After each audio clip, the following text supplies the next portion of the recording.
Alors il faut savoir qu'il y a relativement peu de minéraux connus dans la nature, à peu près 5000.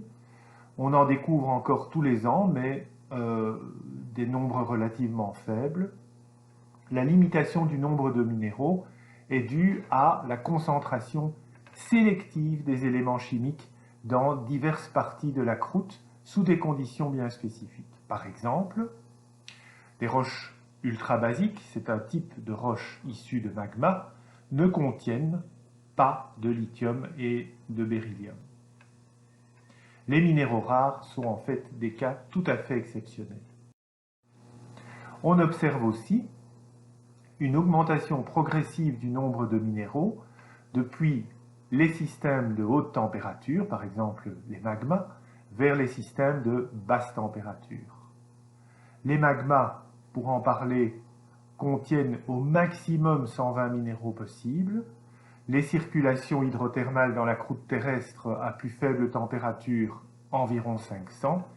Et dans les conditions de surface, on en compte au maximum 800. De plus, les minéraux de haute température ont toujours une composition et une structure cristalline plus simples que les minéraux de basse température. Comme exemple, en bas à gauche, vous avez l'olivine, minéral de haute température, avec une formule simple et qui cristallise dans le système orthorhombique. Et en bas à droite, la biotite, qui est un minéral avec une formule compliquée, de basse température et qui cristallise dans le système monoclinique. Quelques mots sur le nom des minéraux maintenant. En fait, pour les minéraux anciens, usuels si vous voulez, leur nom est basé sur leur forme, leur composition chimique ou des propriétés physiques qui ont frappé les minéralogistes. Actuellement, pour les minéraux nouveaux, on donne aux minéraux le nom du lieu de la découverte ou le nom de personnes célèbres, avec un suffixe en it, sauf pour quelques minéraux anciens qui ont des noms, par exemple, comme le quartz. D'autres exemples, minéral ancien, la tétraédrite. Pourquoi est-elle appelée comme ça? Eh bien parce que ces cristaux sont toujours sous forme de tétraèdre. L'azurite, pourquoi a-t-elle ce nom? Eh bien parce que c'est un minéral qui a toujours une couleur bleue et il est d'ailleurs idiochromatique. Classification des minéraux. Alors, on utilise pour déterminer les familles de minéraux la nature du ou bien des groupes anioniques dans leur formule. Exemple, CaCO3, la calcite, fait partie des carbonates parce qu'elle contient le groupe anionique CO3-. NaCl fait partie des halogénures parce que la halite contient Cl-, et CaSO4, l'anhydrite, fait partie des sulfates parce que la formule contient le groupe anionique SO4-. Ce qui a comme intérêt d'obtenir des familles ou des classes de minéraux dont le comportement chimique est à peu près similaire parce que lié au même groupe anionique. Alors je vais citer maintenant les différentes familles de minéraux avec quelques caractéristiques. On peut commencer par le plus simple, ce sont les éléments natifs. Il s'agit donc d'éléments non combinés.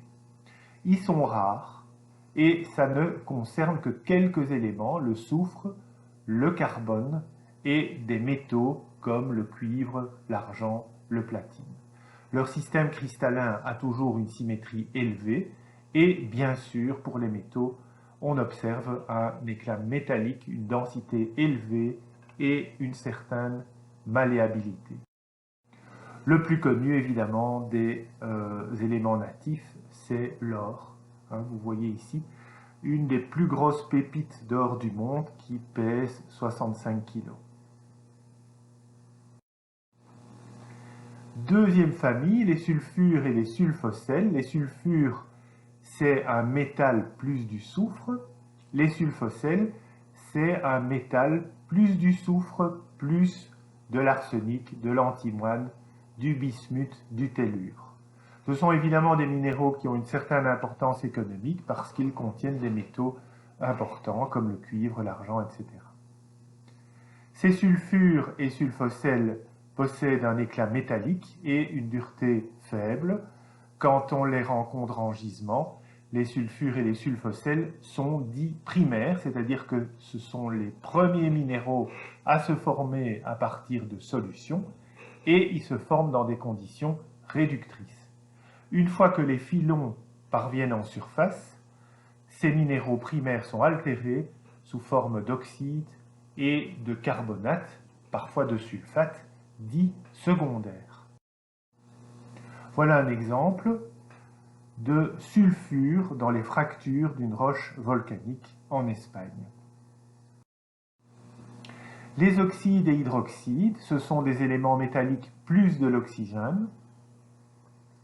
Leur formule et leur système cristallin sont en général simples.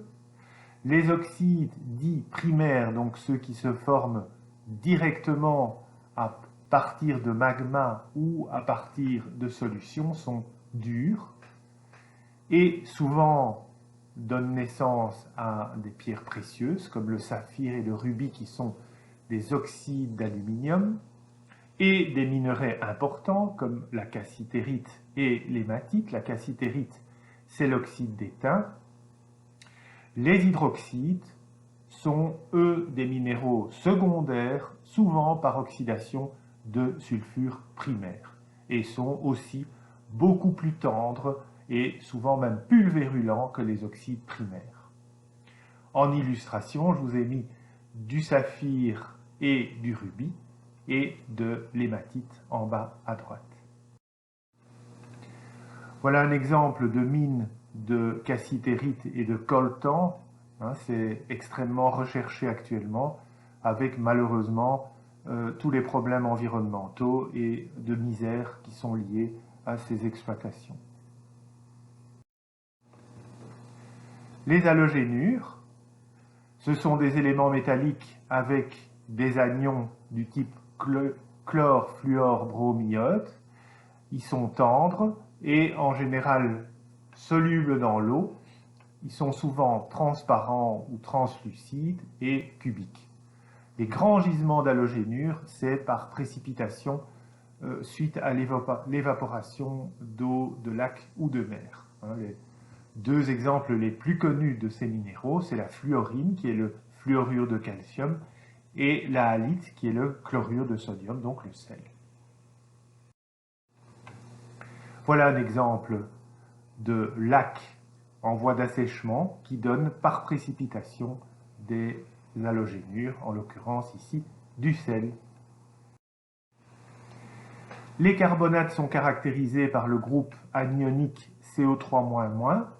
Ils sont translucides, souvent peu colorés et relativement tendres. Ils se griffent toujours au couteau et ils sont aussi tous plus ou moins solubles dans l'acide chlorhydrique. Ils ont tous un bon clivage et font partie du système rhomboédrique. Certains carbonates, c'est le cas de la calcite et de l'aragonite, sont extrêmement abondants et résultent en fait de la biominéralisation, c'est-à-dire de la précipitation par des organismes.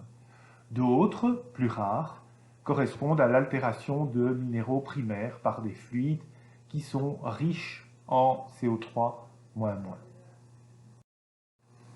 Voilà un exemple de biominéralisation. Ce sont évidemment les coraux des grandes barrières de corail anciennes et actuelles. Nitrate et borate, comme les halogénures, la plupart sont extrêmement solubles dans l'eau. Ils sont tendres et souvent ils sont blancs. Ils résultent aussi de l'évaporation de saumure en climat très sec. Un bon exemple, c'est la vallée de la mort en Californie, où, au temps des pionniers, des chariots allaient extraire les borates. Les sulfates, caractérisés donc par le groupe anionique SO4-, toujours liés à l'évaporation de saumure, et aussi à l'oxydation de certains filons et amas riches en sulfure. Ce sont des minéraux qui sont souvent très colorés, avec une densité relativement élevée, et qui sont tendres. Souvent, ils peuvent se rayer à l'ongle et solubles dans l'eau. Ce sont des minéraux qui sont souvent très connus, comme le gypse, que j'ai figuré en bas à gauche, le sulfate de calcium hydraté, et la barytine, qui est le sulfate de barium. Voilà un exemple ici de dépression liée à la mer Méditerranée où les eaux de mer s'évaporent, c'est ce qu'on appelle une cépra, je vous en reparlerai, et le matériau blanc que vous voyez, c'est du gypse qui s'est déposé suite à l'évaporation.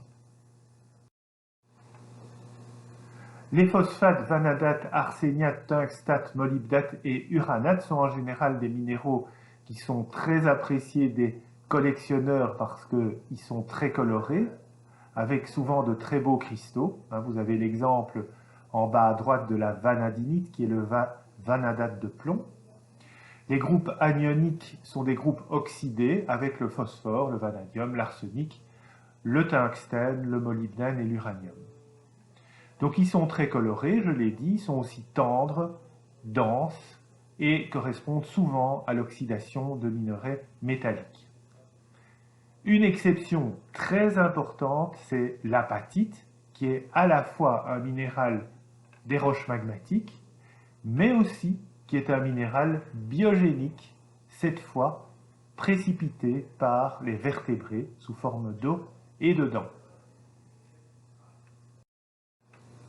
Voilà comme exemple une mine d'uranium ici en Australie.